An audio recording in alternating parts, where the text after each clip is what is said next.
Hi everyone, it's great to see you. I'm here today to give you an update on what's been going on in my life and what's been going on in the garden. So about a week and a half ago, I had my gallbladder out, and while this was planned, I only had a couple weeks notice. So I, of course, decided I needed to throw myself into gardening for those couple weeks and get as much done and planted as I could, because I'm not supposed to lift things now. Oh my goodness, this is going to be such a problem for me. But I did get a lot planted, at least got some potting mix into some pots, and the bigger plants that I had were planted up. And now I want to tell you where we're at with things. So we're up front here with these 3 driveway planters, my 2 large urns, that I want to walk you through what has been done and what still needs to be done.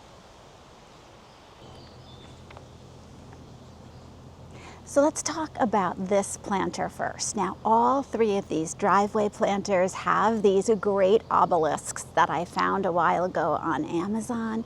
They have the fairy lights over them, and I still love looking out the windows in the evening and seeing them lit up. But in the center, if you remember from how I did this in the winter, I have a small grow bag, which I'm not going to lift up because I'm not supposed to do that, with my focal piece, and then I have a rim gap of planting mix here that I can add other things to, and my notes are floating away. So let's take a look in the center here at our thriller for this planter. It doesn't look like much at the moment, but it is going to be fabulous. This is a new variety of Mandevilla from Proven Winners, and I ordered this from Garden Crossings. This one is called Mauvelous Mandevilla. And the Mandevilla vines, of course, they vine up, but this new variety only gets to be about 2 feet to 3 feet tall and wide. So it will be big enough to latch onto the obelisk somewhat, but it's not going to be like my others that can get up to 15 feet tall. This is my first blossom, and we know that often when flowers start blooming, the first blossom isn't maybe quite true to the color, but it is sort of a more muted pink. And the Mauvelous Mandevilla is going to have a white edge around it and sort of some white striping, a little bit of variation within the petals. I think it's going to be really beautiful. One interesting thing about this new variety is that they do recommend you deadhead these. So usually when I have Mandevilla vines, I just let them grow up. I don't worry, the old blossoms drop off. I'm gonna try to keep a closer eye on this one to really have it bloom as prolifically as we can.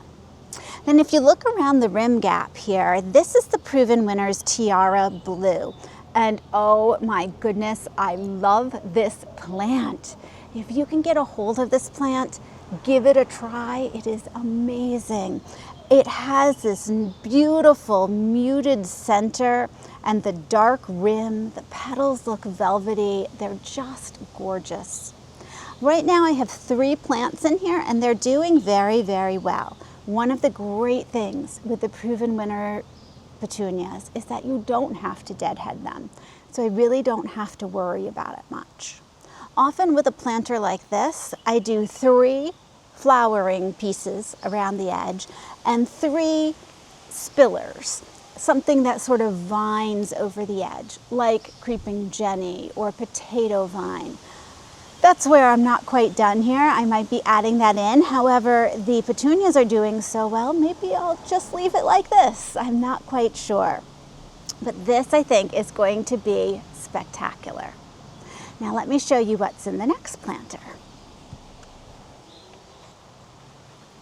So here is our driveway planter number 2.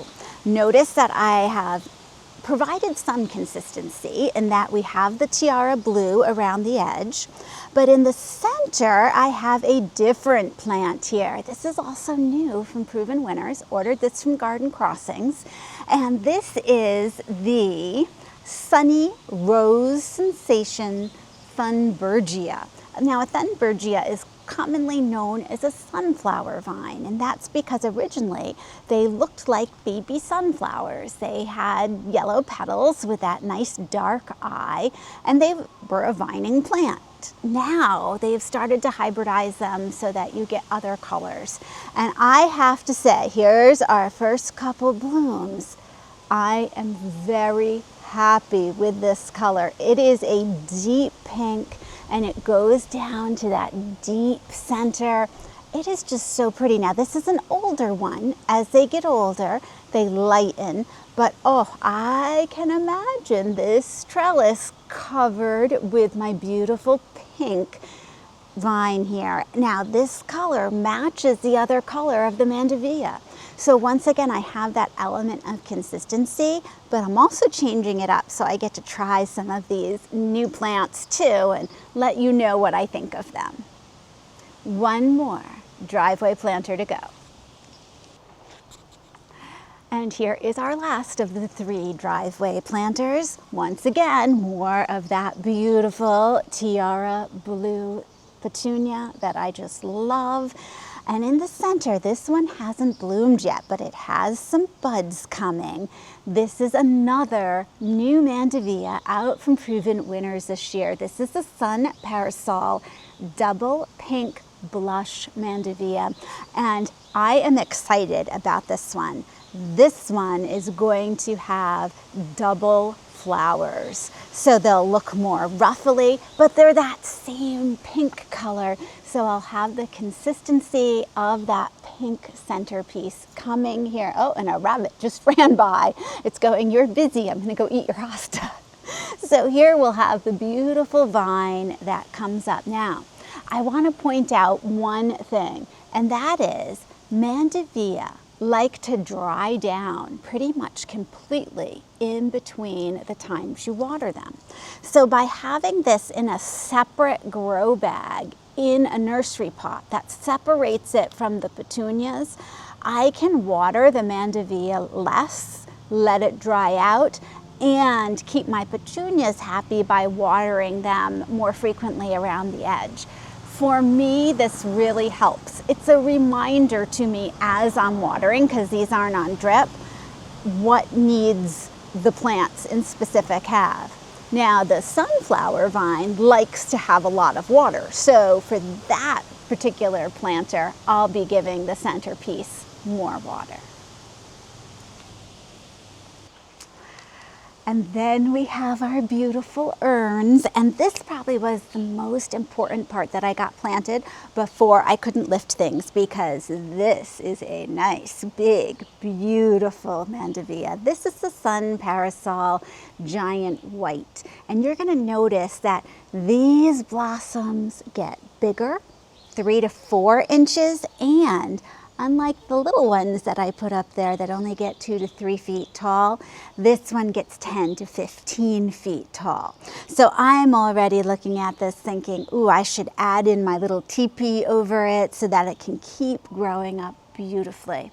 Whatever type of Mandevilla you end up with, they are beautiful. They are sun lovers, so make sure they're getting at least 6 inches of sun.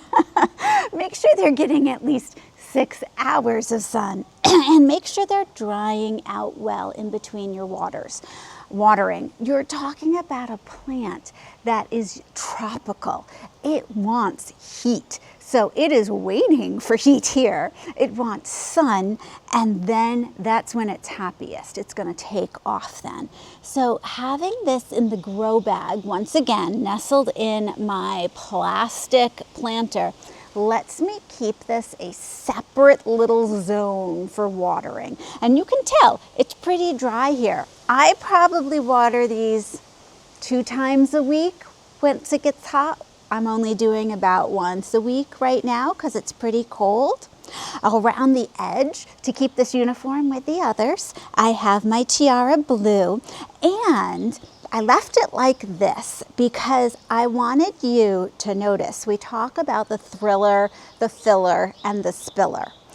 This is such a great example of why you want those 3 elements. We have our thriller, up the center, looking gorgeous.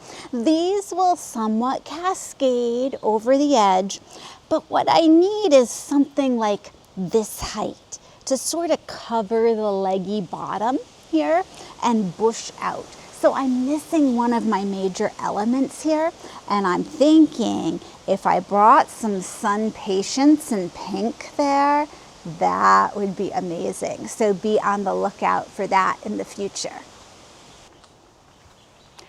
Real quick, let's take a look at the urn on the other side. You're going to notice that an animal has been digging in here just since last night. I find that whenever I originally plant annuals in pots, my squirrels go crazy. It's something about the freshly turned over dirt. They think that I have hidden something amazing, and they're not interested in eating it. They just dig them up. I find sometimes they even pull them out and carry them across the yard a little bit. Don't worry if this happens. Totally normal.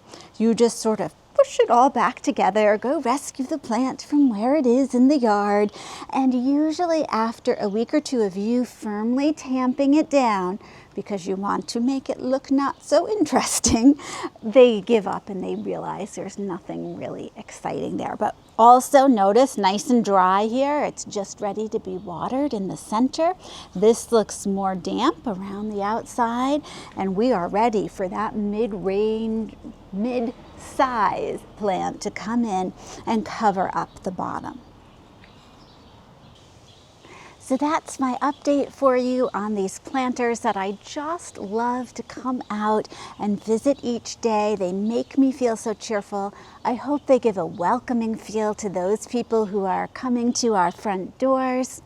And you will be looking out to see a video coming in the future where I add in those last little pieces that are needed here.